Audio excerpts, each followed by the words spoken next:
पानहि सन धानी पातर कुसुम सन सुंदर रे ललना रे तेसर पिया के दुलारी बेदना को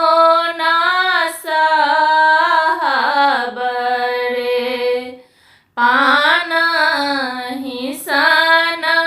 धानी पातर कुसुम सन सुंदर रे ललना रे तेसर पिया के दुलारी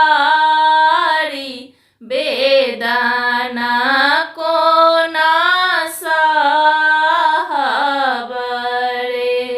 कथी लागी बाबा बियाहलन पर घर देलन रे कथी लागी बाबा बियाहलन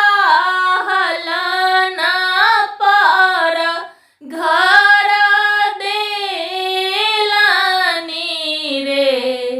ललना रे रहिता हूँ बारी कुमारी बेदना नहीं सहिता हूँ रे ललना रे रहिता हूँ बारी कुमारी बेदना नहीं सहिता हूँ रे भेल बीन सारा फाटल होरी लाजना मलेल रे भेल भीन सारा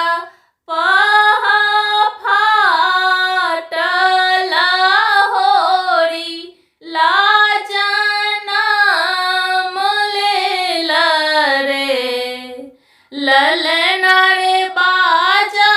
लागल उधाबा बधाई की सबके मन हर्षित भेल रे ललना रे बाजा लागल उधाबा बधाई की सबके मन हर्षित भेल रे भन लागी बाबा बियाहलन पर घर देलनि रे भने लागी बाबा